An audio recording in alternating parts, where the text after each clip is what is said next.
السلام عليكم ورحمة الله تعالى وبركاته. يها هون من جنبات بوتا كمسجد قباء في اللافت بمحرابو بكل في اللافت يمنايو بئر أريس يبالا ليه بئر أريس تاريكون نالن بئر أريس نبي عليه الصلاة والسلام بحياتي يالو زيه بئر لاي نبر أبو بكر عمر لنا عثمان بن عفان بجنة أبشروا بئر وينم قدقاد وها እዚህ ቦታ ላይ ነው ያለው ማለት ነው። ይህ ቦታ አሁን ላይ መስጂዱን ለማስፋት ሲሉ ቦታውን ደፍነውታል። ነገር ግን እዚህ ቦታ ላይ ጉድጓድ ውሃ ነበር። ነብዩ አለይሂ ሰላቱ ወሰላም እግራቸውን ከጉልበታቸው በታች ያለውን እግራቸውን ውሃ ውስጥ አስገብተው በተቀመጡበት መጀመሪያ አቡበክር መጡ። አቡበክር ከመጡ በኋላ አቡበክርን በር በሚያንኳኩበት ጊዜ በሩን የሚከፍተውን ክፈትለትና አቡበክር ነው ሲላቸው ክፈትለትና በጀነት አበሽረው አሉ። ከፍቶ በጀነት አበሽረው። ከዛም ዑመር መጡ ረዲየላሁ ዐንሁ።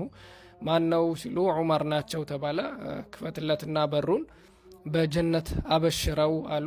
ከዛም ትንሽ ቆይቶ ዑስማን ኢብኑ አፋን መጡ። ዑስማን ኢብኑ አፋንም ሲመጡ ዑስማን ኢብኑ አፋን መጡ ተብለው ለነብዩ አለይሂ ሰላቱ ወሰላም በሚነገሩበት ጊዜ በሩን ክፈቱለትና በጀነት አበሽሩት አሉ ማለት ነው። እናም አቡበክር እንደገቡ እንደ ነብዩ አለይሂ ሰላቱ ወሰላም አድርገው እግራቸውን ገልጠው እዛው ጉድጓድ ውሃ ውስጥ ገቡ። ነብዩ እንደተቀመጡት ሆነው ተቀመጡ ማለት ነው። ከዛም ዑመር መጡ። ዑመርም በግራ በኩል ተቀመጡ። አቡበክር በቀኛቸው በኩል ተቀመጡ ማለት ነው። ዑስማን በሚመጡበት ጊዜ ይህ የውሃው የጉድጓድ ውሃው ሞልቶ ስለነበር በጎን በኩል ሆኑ፣ ከነሱ ጋር አልተቀመጡም ነበር ማለት ነው።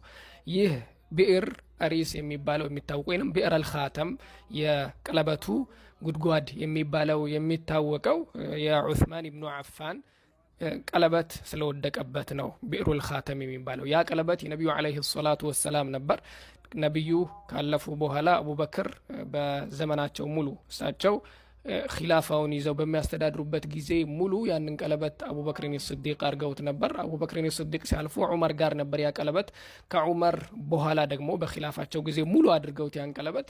ከዛ በኋላ ደግሞ ዑስማን ኢብኑ አፋን ያንን ቀለበት አድርገውት ነበርና ያንን ቀለበት አድርገው እዚሁ ነብዩ አለይሂ ሰላቱ ወሰላምና አቡበክር ዑመርና እሳቸው ዑስማንም የነበሩበት ብዕሩ አሪስ ላይ በውዱ በሚያደርጉ ጊዜ ያ ቀለበት ወደቀባቸው ማለት ነው። ነብዩ አለይሂ ሰላቱ ወሰላም ስለነበረ ያንን ቀለበት በጣም ዋና ለሚችሉ ሰዎችም እዛ ጉድጓድ ውሃ ውስጥ ገብተው ውስጥ ፈለጉት። ያ ቀለበት ግን አልተገኘም ነበር ማለት ነው። ይህ የሚያመላክተው የነበረው በዑስማን ኢብኑ አፋን ጊዜ ሊመጣ የነበረውን ጦርነትና ግጭት ነበር። ያም ግጭት ተከሰተ። እሳቸው በመሞት ወይንም ሞት ገጠማቸው በዚሁ ግጭት ምክንያት ያንን ቀለበት ካጡት በኋላ ማለት ነው። ይህ የሚገኘው ብዕሩ አሪስ የሚባለው ነብዩ አለይሂ ሰላቱ ወሰላም ተፈለ አለይህ ይላሉ። ነብዩ ተፍተውበታልና በጣም የሚጣፍጥ ውሃ ሆኗል ይላሉና ይህ የሚገኘው ቁባእ መስጂድ ቁባእ ነው። መስጂድ ቁባእን ባለፈው አይተናል። መስጂድ ቁባእ ብሎ ማለት ነብዩ አለይሂ ሰላቱ ወሰላም አንዳንድ ዑለማዎች እንደሚሉት ገና ወደ መዲና ሲገቡ ግመሏ ያረፈችበት መስጂድ ነው ይላሉ።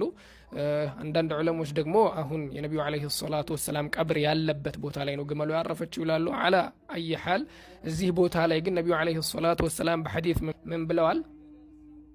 ሶላቱን ፊ መስጂድ ቁባእ ከዑምራ ብለዋል። አንድ ሰው ሶላትን መጥቶ መስጂድ ቁባእ ላይ የሰገደ ከሆነ ዑምራ እንዳደረገ ነው ብለዋል። ሁሌም ቅዳሜ ቀን ነብዩ አለይሂ ሰላቱ ወሰላም በእግራቸውም በፈረስም ይጓዙ ነበር ወደ ቁባእ መስጂድና እዚህ መጣው ረካዓተይን ይሰግዱ ነበር ማለት ነው። ረካዓተይን ሶላት ይሰግዱ ነበር ነብዩ አለይሂ ሰላቱ ወሰላምና እዚህ መስጂድ ብዙ ታሪክ አልፏል። ሷሐቦች ነው የገነቡት። የነብዩ አለይሂ ሰላቱ ወሰላም ሷሐቦች ለመጀመሪያ ጊዜ መስጂድ መዲነቱል ሙነወራ ላይ የገነቡት መስጂድ ይህ ነው ማለት ነው። እዚህ መስጂድ መጡ። 2 ረካዓ የሰገደ ሰው ዑምራ እንዳደረገ ሰው ነው። ዱዓ ያደረገ ዱዓው ሙስተጃብ ነው።